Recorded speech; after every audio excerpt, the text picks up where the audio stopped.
Has Red Bull lost its dominance in Formula One? After sweeping the field in 2023, it's now facing serious issues with the RB21, and Max Verstappen has already ruled out victory in Australia. Is it true that McLaren and Ferrari have overtaken them? Before I tell you the details, tell me in the comments. Do you think Red Bull can win in Melbourne, or is its golden era over? Red Bull entered the 2025 season needing to make up for lost ground after a 2024 season where McLaren and Ferrari took a step forward.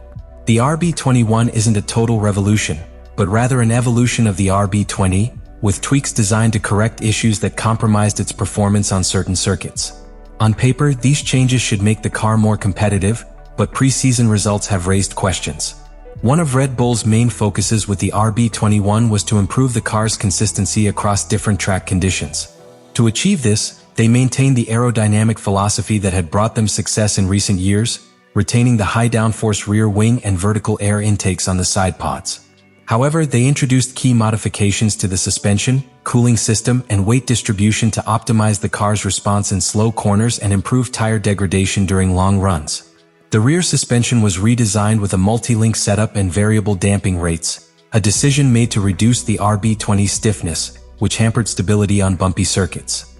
Internal simulations indicated that this update would reduce tire wear by 12% during long runs, a key factor in high-temperature races. However, during testing in Bahrain, data showed that the car continued to suffer from understeer in medium-speed corners, which affected lap times in the second sector of the circuit. The team also worked on redistributing the car's weight, shifting 7% of the total mass to the front axle to improve traction and stability under braking. This adjustment was intended to address the oversteer issues that arose on the RB20 in wet conditions or at low-speed corners. To complement this change, Red Bull introduced a modified cooling system with hybrid aluminum and titanium intercoolers, which reduced the length of the ducting system by 15 centimeters and should theoretically improve throttle response.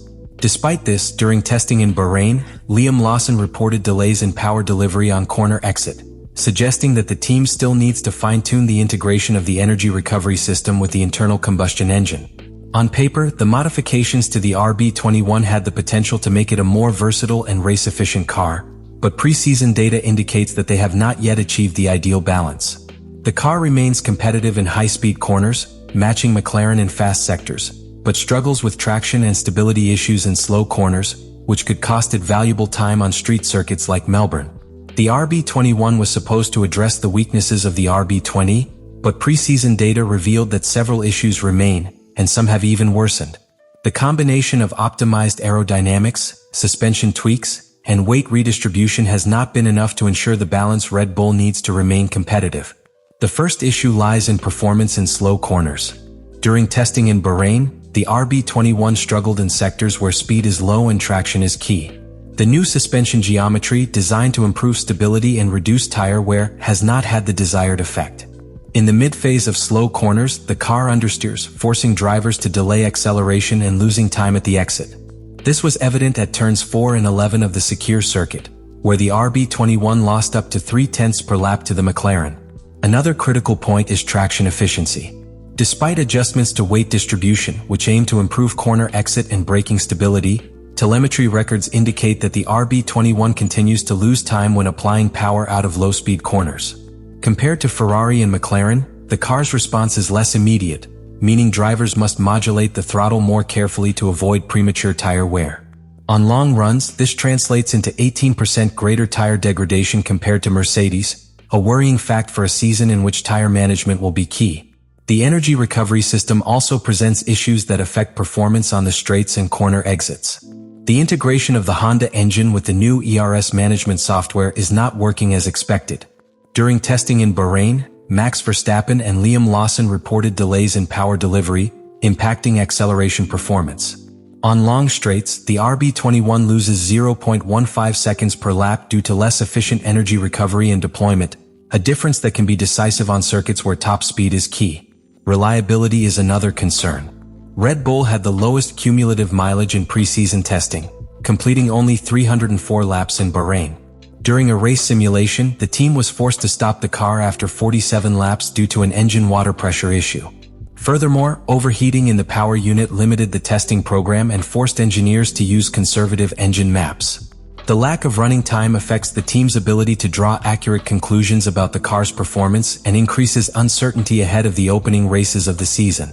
Expectations for the RB21 were high, but the results have shown that the car is not yet in a position to challenge for victory in Melbourne.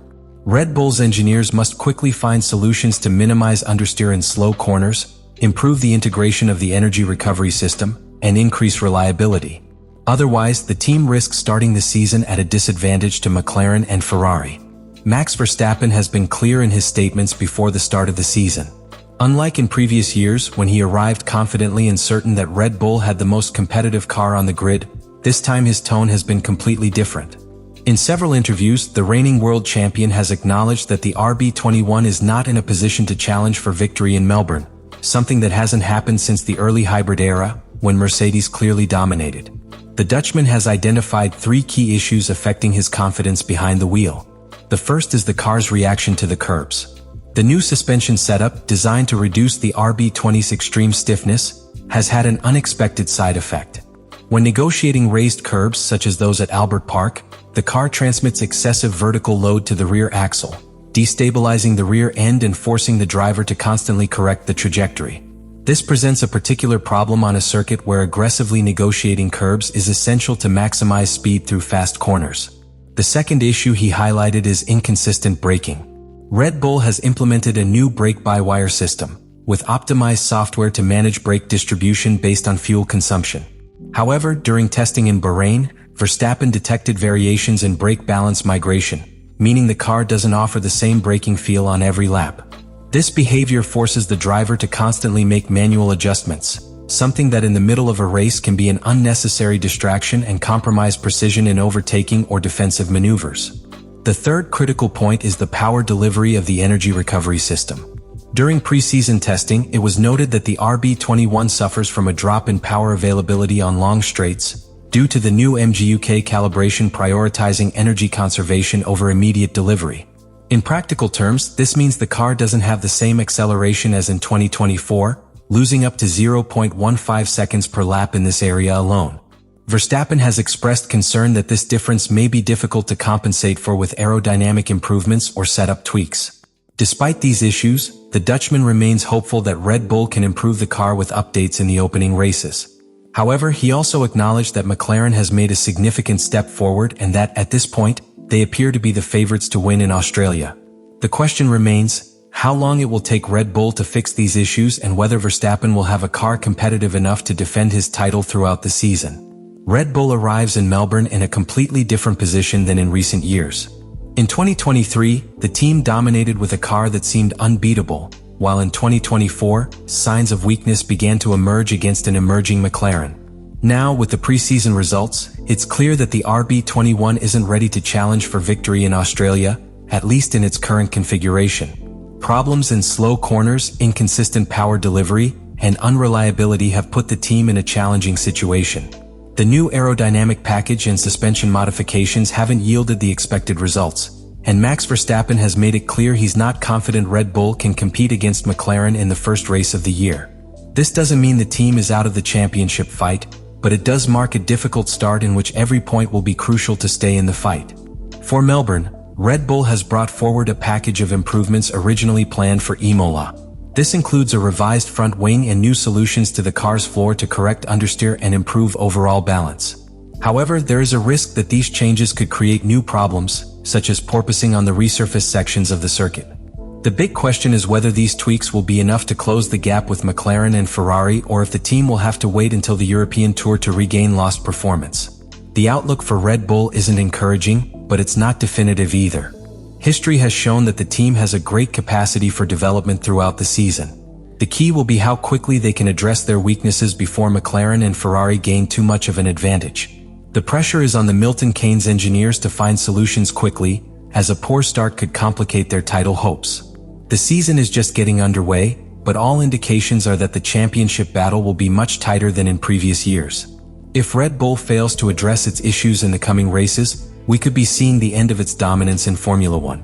The question now is whether they can react in time or whether McLaren and Ferrari will set the pace in 2025. Do you think Red Bull can recover, or has its golden era come to an end? Let us know in the comments. If you want more analysis like this, subscribe so you don't miss a thing.